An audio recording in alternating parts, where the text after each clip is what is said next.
Hello and welcome. Very excited for you to be here today. Today we're going to talk about 5 signs that your lawyer is not the right fit for you. Doesn't mean they're a bad lawyer. It just means that they might not be the best choice. If you are new here, my name is Taylor Darcy with Think Legal. I help entrepreneurs and startups create the business of their dreams. Remember, if you fail to plan, you're planning to fail. And I know it's a little bit cliche, but I see this all the time with businesses that just kind of wing it all the time, with just hope for the best. They don't plan for the worst, and so it truly is detrimental to them. If you are new, and as I said, remember to reach out, put comments. I'm here to help. So today, now to give you full disclosure on these are not in particular order. Technically, you could number these as all one. Okay, so don't get hung up on the prominence of where I'm putting numbers at, because these all combine to make a good relationship with your attorney, or rather, if they're lacking, it'll create a bad relationship with your attorney, and you won't get as favorable results because of that. So keep that in mind as we're discussing these issues, is that it doesn't, just because they're not a good fit for you doesn't mean that they're not a good fit at all or ever. It just means that in this instance, in your particular case, it might not be a good fit. Okay, so I have to disclaim that ahead of time, that think of these as all number ones, but for order's sake, I'm going to say them as the first thing that you want to look for is, or rather the thing that you don't want is a personality issue. Someone, and I've dealt with lots of different types of attorneys in this, and if you are looking for someone who's going to cost you the least amount of money and get you the best result, a bulldog attorney isn't necessarily the best choice. Attorney that's always going to pursue the litigation route is not always the best choice. And it's not that there's anything wrong with that. It's just that it can end up costing you a lot more money because of it. And so personality being one, if someone says, I'm always going to take this to trial, that might not be the best personality trait. And again, it's about personal flavor. If you yourself don't mind those things, then by all means, have at it and do what you're going to do. But just keep in mind that if you're not that way, then your personality can affect, or their personality can affect your outcome. The next thing is billing practices. Are they hourly? Are they flat rate? Are they contingency based? And to just kind of give you a brief overview of those, obviously hourly speaks for itself. So they're billing you based on how often they work on your case. Most attorneys bill in a 6-minute increment, or subset thereof, at least in litigation. That's very common. If you are a more transactional matter or need, then most of them bill at a flat rate. Depends on the attorney, though. I've had counsel where they billed hourly for a contract, and that contract ended up costing them $7,000 because of all of the questions that the opposing or all the parties had in the matter. And then I've had other ones that bill hourly that, I had a friend call me one time who said, hey, I've got this attorney that he billed me for a 30-second, he left a message on my machine or voicemail, and it cost me $100. And to me, I never do that. Like, I will not charge someone especially when it was my choice. It was 30 seconds. There wasn't anything substantive happening. I didn't put any work into it, but that was this attorney. Now, this attorney was in Arizona, so not in California, but my take on it is when it's something minor like that, especially when there's nothing that happened majorly, I didn't bill for that. Now, I don't bill hourly any longer. I no longer do litigation. I only do business matters. So, and those typically are, I bill at a flat rate. A flat rate is what it sounds like. A flat rate that doesn't depend on the amount of time that I spend on it. It's just the amount of, it's just a normal price. I tell you what it is, and it just works. Now, a contingency basis, that's a very different thing. That typically is very common in the personal injury space or employment prosecution. So employment discrimination, things of that nature. People will charge based upon the percentage of the amount of settlement that they get. And sometimes they'll charge on a pre-cost basis, and sometimes they'll charge on a post-cost basis. So they'll, and it completely depends on the engagement agreement. So you want to make sure you're reviewing this as much as possible. So that percentages makes a pretty big difference on which way that it is. And at a future episode, we'll talk more about contingency and go over the numbers and how they work out for you. But those are all factors that you want to consider. So the reason why, if it's not a good fit, because you can have a very large unexpected bill if it's not the attorney that you're looking for.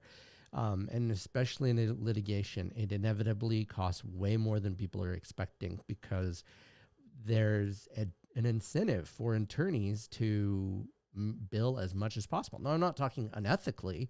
I'm not saying that they're padding their bills so much as it is that they're billing because that's how they get paid. And so there's an incentive for them to make frivolous motions or things that are not necessarily going to move the case forward. And in those instances, the issue becomes, is it really doing you the favor that you need in order to get you what you want? Is it doing the right thing? And so some will bill for everything and push it, and you'll get an amazing outcome, but in a pretty expensive price. So that's one of the reasons why, because I think that as the attorney, I have more knowledge about how long things take. And so that's why I only bill flat rates. And so, like, for instance, when I quote someone for a contract, I tell them exactly it'll be if it only takes, an hour and I bill at this rate, then now generally my flat rate is indicative of how long it's going to take me to actually do the work. So it's not just some random number that I put out there. So that's the next thing that you need to consider, whether it's a bad attorney or not, because standard practice is bill as much as possible. That's how we make our money. And that's the normal billable way. The flat rate, again, not everybody is going to be the same on this. Some people will charge more. Some people will charge less. Don't think that just because they charge less that they are not as good as someone that charges more, although that is a factor. If someone charges you less and then doesn't actually help you, then that's a pretty big problem because you're not getting what you need. And there's a certain legal company out there that we'll talk about in a future episode, not today, that they charge their clients a lot of money and they don't actually provide any value for them. And that's a massive problem in my opinion, because I make sure that I provide as much value as possible. And that's one of the reasons why I don't nickel and dime my clients, is because I not only I'm careful about what I do, but also how I do it. So keep those in mind for billing practices. Next is communication preferences. Do you like emails, phone calls, text messages? Not every attorney will give you a text message number. And to be fair, though, text messaging is still in legal field in its infancy, because having a record of what you talk about to your client is difficult with text messages. And so I can understand that being an issue. Some attorneys will, some attorneys won't. And then some are all about the email, and then some are all about the phone call. And then, sometimes and this is where they kind of get you, and this is why it's important to know who's who. Some they'll do a phone call, and then they'll do a follow-up email, and then bill you for both. And I don't like that. Like I've seen them do it and I don't. I don't do that for the sake of because it doesn't really help people. And they already heard it. So I might bill and then put that in the caption for the bill when I did that. But for the most part, I never would do that. And I don't like charging for phone calls anyway, because unless it's like an actual consultation, I think that it inhibits people's willingness to discuss issues. And so that's a pretty big problem. But at the same time, I don't like it when people are just looking for free advice without looking to actually pay me for what I do. And so communication preferences are very important. How often are they planning on communicating with you? How frequently will they return your phone call? Do they specify that in their engagement agreement? Do they ask you what works for you? Do they ask you when the best time to call is? And these are all factors. If they don't have any type of set plan, maybe they'll have 2 times per day that they'll return messages. But the rest of the time you'll need to wait. Knowing this ahead of time is important. I've heard it where people go months without communicating with their attorneys or clients rather. And that's, sometimes that's good, sometimes that's bad. It depends on the case. I can't say, that this is a blanket, everybody fall under this category and everybody's going to be the same. But knowing this ahead of time is going to give you a better relationship than if your expectations are one thing and their business practices are another. So that's the next thing. The thing after that is experience. Now, this is not to say that newer attorneys can't deliver good value. In fact, I would argue that a lot of good attorneys are newer attorneys because they don't know what they don't know, and they're willing to do the work to find out. Also, they don't want to mess up, and so they're going to make the decision to work extra hard at it, as opposed to a 30-year veteran might have quite a bit of experience, but they also might be a bit lazy, and they also might have people that do the work for them, and so you're limited to access to resources, right? And so they don't want to follow up with you. They're old school, and that's not necessarily bad. But again, this is something that could be bad for you, and this is why you need to screen your attorneys with these thoughts in mind. Is experience does not equal competency necessarily. I've known some young attorneys, myself included, that work very, very hard no matter what. And we go out of our way to help our clients, and we go out of our way to give them the best experience possible. And then I've known quite a few not so good attorneys, or I've known some older attorneys that have been not so good. Yes, they have wisdom and whatnot, but they really don't have the same skills that a newer attorney does. But so these are all things that you need to check and make sure that they are a good fit for you, not somebody else. So it's about what you're comfortable with. And finally, number 5, and this one is kind of of course, that makes perfect sense. This one is practice area. Some people will focus on lots of practice areas, and so they're okay at them.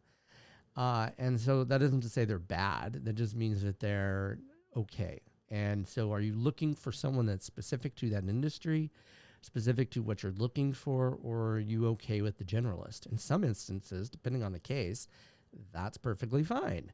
A generalist will get the job done, and you'll be able to get exactly what you need, and you'll be happy for it.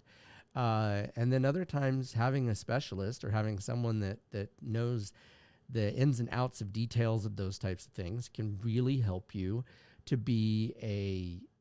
to have a stronger relationship, and also to feel more confident in who they are as an attorney, and more confident in that they'll have a successful outcome for you. So these are all things that, again, this is about the combined experience. This is about what you're looking for as a client, and making sure you're getting the best services for your money as possible. And I'll tell you, there've been some older attorneys that have done terrible, some older attorneys that do great. And I've had some younger attorneys that have done terrible, and I've had some younger attorneys that do great. And it just depends on the attorney and the practice areas. Referrals. This is here's a bonus tip for you.